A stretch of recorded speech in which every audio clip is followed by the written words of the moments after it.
Bonjour à toutes et à tous. Dans cette vidéo, tout d'abord, je vais parler de la fouille de données connue en anglais sous le nom data mining. Puis, je vais passer pour expliquer la notion de fouille de texte ou text mining en anglais. Donc, vous voyez bien, on dit le besoin crée l'invention.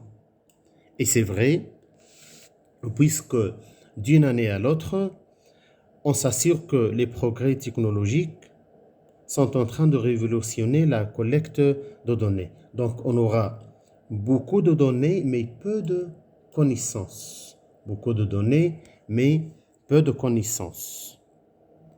D'où, on a la solution soit faire recours au data warehouse, les modèles ROLAP, les modèles OLAP, ainsi de suite, ou bien à l'extraction de connaissances intéressantes. Et ça, c'est la fouille de données, bien sûr. Voici un petit historique. Le data mining a apparu vers les années 1994, bien sûr. Et le data mining, comme on a dit, c'est l'extraction d'informations à partir de grandes bases de données. Ce sont des bases de données, bien sûr. Et connu sous le nom fouille de données, comme on a dit juste au début. Et aussi ECD, extraction de connaissances à partir de données, ou bien KDD, Knowledge Discovery from Databases, ou bien analyse de données, patterns et business intelligence, et ainsi de suite. Plusieurs nominations, enfin. La fouille de données est présente aujourd'hui presque dans tous les domaines. Et parmi les applications intéressantes du data mining, on trouve le text mining. Le text mining, bien sûr, c'est la fouille de texte. Et la fouille de texte, c'est-à-dire quoi? C'est le fait d'analyser le contenu d'un document, ou bien disons d'un corpus de documents, et rechercher les informations, dégager le sens, formuler et classer sans intuition ni subjectivité. Il faut être objectif. Il faut être objectif pour avoir un résultat, ou bien le résultat, disons, attendu.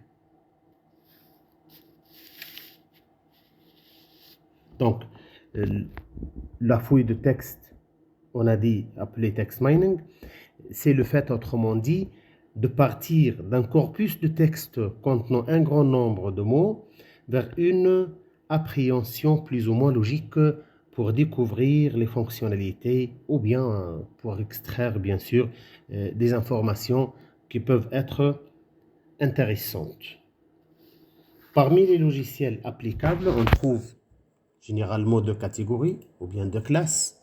On peut trouver les applications et les plateformes open source en ligne sur Internet, ou bien on trouve des logiciels qui sont téléchargeables. Et voici bien par exemple ce site, TalkWalker. Vous trouverez ici, vous voyez bien, donc, par exemple TalkWalker Analytics, Orange, c'est un logiciel à télécharger bien sûr, TextMiner, Gate, Microsoft Cognitive Services, et ainsi de suite. Bon, j'ai pas utilisé un outil parmi cette liste, mais j'ai cherché d'autres logiciels. J'ai trouvé ce petit logiciel, bien sûr. Il est nommé Trops. Ce Trops permet tout d'abord de transformer un PDF en texte. Il accepte les documents au format XML, au format, vous voyez bien, donc si vous cliquez sur Ouvrir, et vers les types de fichiers, vous trouverez qu'elle accepte l'HTML, l'XML, l'RTF, vous voyez bien même le doc, docx, PDF, PowerPoint, PPT, PPTX, PPSX, audité, et vous voyez bien donc une série, bon, je vais cocher ou bien je vais choisir tous les fichiers, et automatiquement, lors de l'installation de ce logiciel, il va vous donner un petit corpus. Vous pouvez tester ce corpus sans avoir besoin d'aller chercher des fichiers texte ou bien télécharger d'autres fichiers, vous pouvez utiliser ça. On a 35 seulement. Le reste, ce sont de format HTML et on peut les télécharger. Si je clique sur ouvrir, vous voyez bien, il va télécharger tous les fichiers l'un après l'autre. Vous voyez bien, ça sont les fichiers. Vous voyez bien, ça c'est un autre fichier. Ils sont séparés. Hein. Ou bien vous pouvez cliquer là-dessus sur le mot fichier et visualiser tous vos fichiers. Vous voyez bien ici avoir Bovary 1, Bovary 2 jusqu'au Bovary 35. Et les résultats, bien sûr, qui nous concernent, se trouvent dans ce volet le volet gauche, pardon. Le volet gauche contient tout d'abord les résultats, vous voyez bien. Les résultats contiennent univers de référence 1, univers de référence 2. L'univers de référence 1, c'est un ensemble de mots, ou bien, autrement dit, c'est un regroupement de classes sémantiques d'une manière générale. Et l'univers de référence numéro 2, c'est un deuxième niveau, bien sûr, de regroupement, mais qui n'est pas aussi général que le niveau de référence numéro 1. Par exemple, vous voyez bien, je vais prendre un exemple. Par exemple, si je vais cliquer sur, par exemple, au niveau de ce niveau de regroupement numéro 1, par exemple, vêtements, 640 au niveau de l'univers de référence numéro 1. Si je passe au niveau univers de référence numéro 2, vêtements, vous voyez bien, 524. Donc, dans le niveau numéro 1, c'est 640, par la suite, c'est 524. Donc, juste, on s'intéresse au nombre ici pour savoir que l'univers de référence numéro 1, c'est le niveau le plus général, le plus du moins pour l'instant. Donc, les deux niveaux de référence nous montrent généralement de quoi parle le texte, normalement. Ça, c'est d'une façon générale, toujours. Cette liste qui est affichée dans ce volet, on peut, vous voyez bien, trier. Si je mets la souris et vous lisez bien, tri alphabétique, et la flèche est dirigée vers le bas, c'est-à-dire c'est toujours un tri décroissant par défaut. Hein. Donc, je vais cliquer sur tri alphabétique. Vous voyez bien A, par la suite B, bon, voilà B, un seul B, C, ainsi de suite. Donc, ça, c'est concernant le tri alphabétique. Voilà. Donc, ça, c'est concernant le tri. Ou bien, vous pouvez trier cette liste par fréquence. Vous voyez bien, par fréquence. Vous voyez bien, 1736, 1206, 868, 640, ainsi de suite. Donc, vous pouvez trier ou bien alphabétiquement, ou bien selon la fréquence, bien sûr. Par la suite,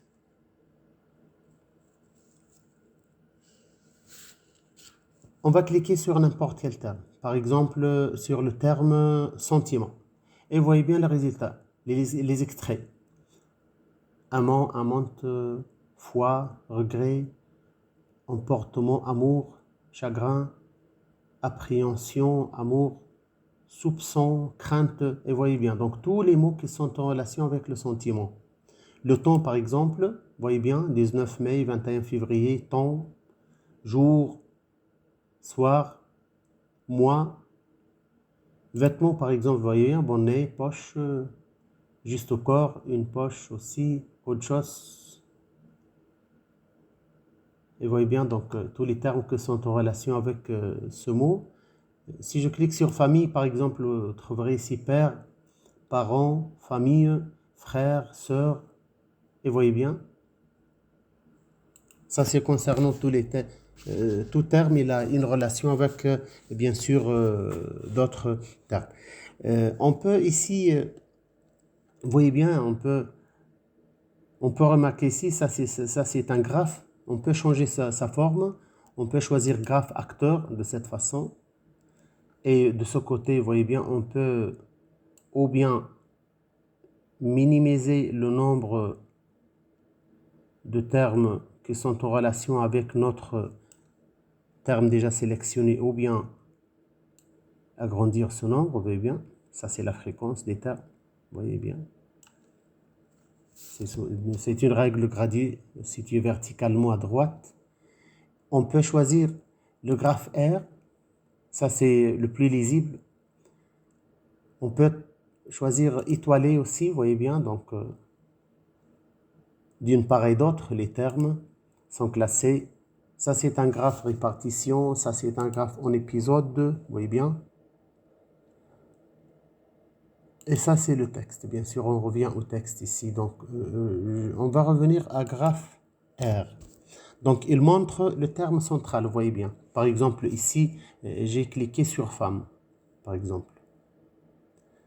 Et vous voyez bien, femme, c'est au centre. Donc, c'est le terme central. Et les autres termes qui gravitent à son tour, les autres termes gravitent selon, bien sûr, la logique, disons, propositionnelle. Qu'est-ce que ça veut dire? C'est-à-dire logique propositionnelle de l'acton et l'acté. On parle de acton et acté. Acton, c'est juste situé avant le verbe, vous voyez bien. Et acté, c'est situé juste après le verbe. Puisqu'une proposition, enfin, c'est un verbe mis au centre d'une phrase. C'est-à-dire, il va relier, autrement dit, deux parties de la phrase.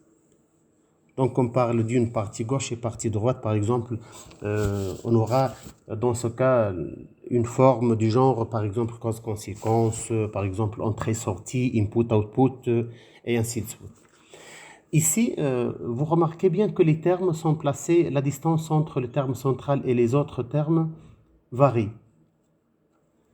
Donc, cette distance,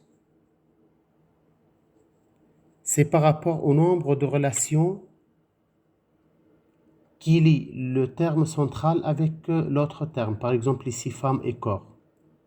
Plus de relations entre ces deux termes. Par exemple, si je clique sur femme, vous voyez bien, ça c'est affiché, fille, femme, bonne femme, ainsi de suite. Si je clique sur corps maintenant, hop, et vous voyez bien corps. Cœur, yeux, les yeux, oreilles, vous voyez bien, donc le nez, les mains, les cheveux.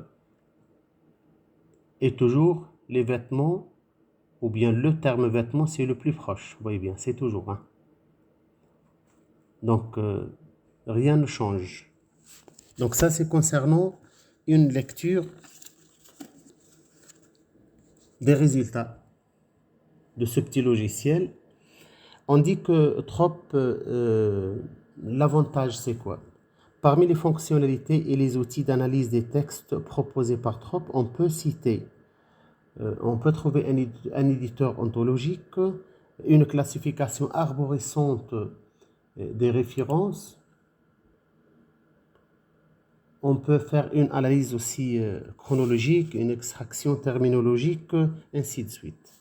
Donc ça, c'est concernant toujours ce petit logiciel qui est bien sûr nommé Trop, vous voyez bien.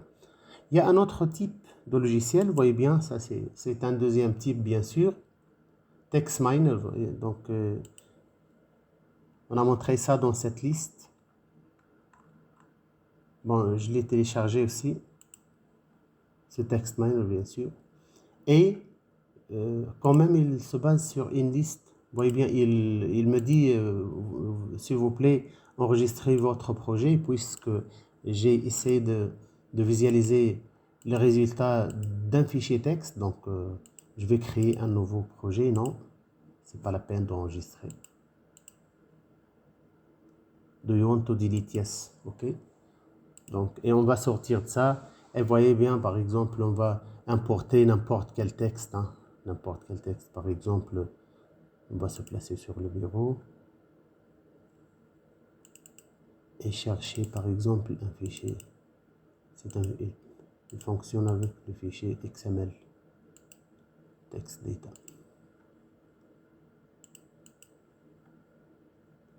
Ah, pardon. Donc, nouveau projet. Oui.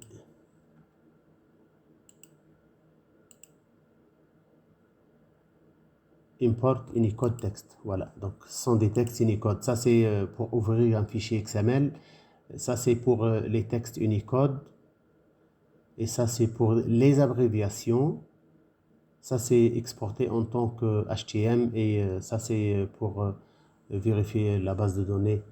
Donc, je vais, voyez bien, donc, lors du téléchargement de ce fichier, de ce logiciel TextMiner, il me donne aussi un corpus de texte. Donc, mais vous voyez bien ici, il ne permet pas de sélectionner plus qu'un fichier.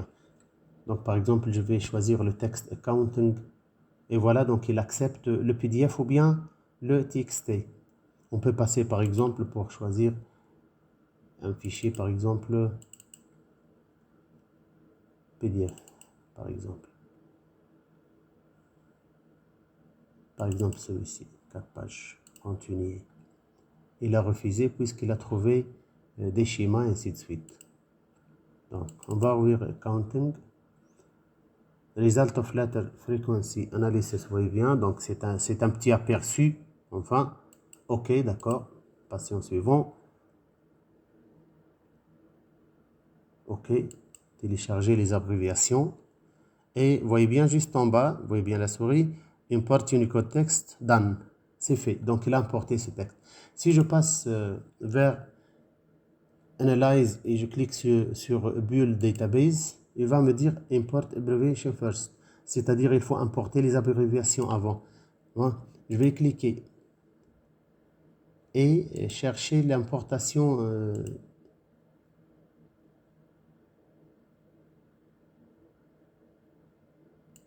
Vous voyez bien, il me dit Build Database First. Il faut tout d'abord Build Database à partir de ce bouton. Import Abbreviation First. Donc, il faut importer les abréviations.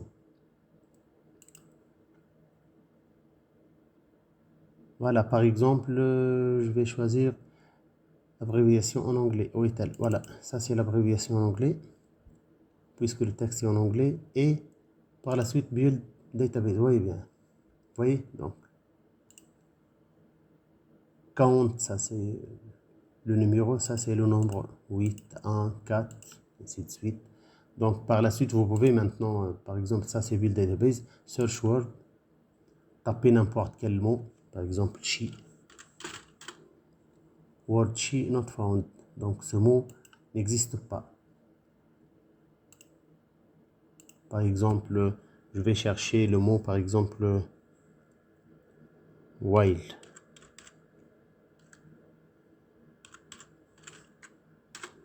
Et voilà donc. Found in one sentence. C'est-à-dire existe une seule fois dans une seule phrase. Donc, OK, il existe. Par la suite, calculer co-occurrence. Donc, c'est 7. Vous voyez bien, donc il va me donner le résultat. Financial statements. First count, c'est 15. Second count et pair count. Significance, c'est 1,137. Vous voyez bien.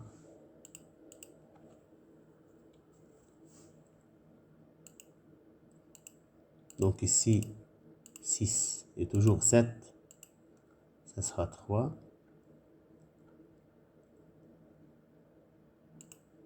Text, databases, co-occurrence. Ça, c'est calculate. Donc, central expression. Vous voyez bien le résultat. Par la suite, get thematic model, par exemple, English. J'ai téléchargé un fichier en anglais. Standard model, OK.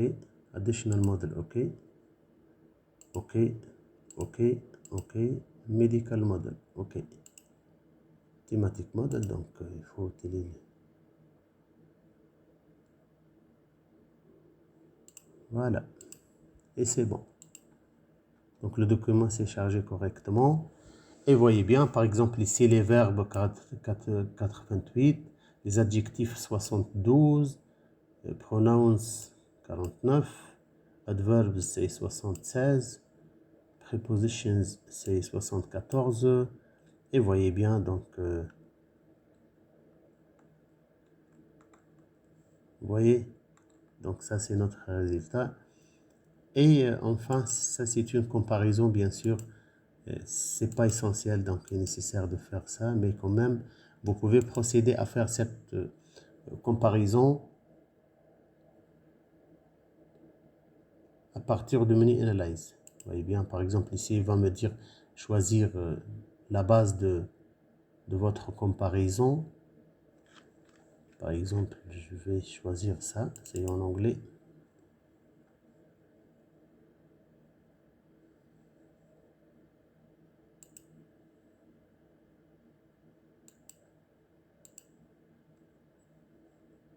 Degree of match. Vous voyez bien le degré de comparaison, ou bien les degrés de similarité, c'est 87,59 sur presque 99%. Donc ça, c'est concernant ce petit outil numéro 2. Donc vous voyez bien, je peux exporter ça en tant que base de données HTML, ou bien on peut enregistrer ça au format XML. Donc ça, c'est concernant cet outil de text mining. Ça, c'est un outil automatique, mais on peut programmer ça en Python surtout. On peut faire nous-mêmes l'accès à des fichiers, que ce soit JSON ou bien CSV, et faire notre propre programme. C'est facile et c'est faisable. Prochainement, je vais vous montrer ça. J'ai essayé de faire un petit essai, de télécharger des datasets sur lesquels j'ai travaillé depuis quelques journées. Merci pour votre attention. Je vous souhaite une bonne journée et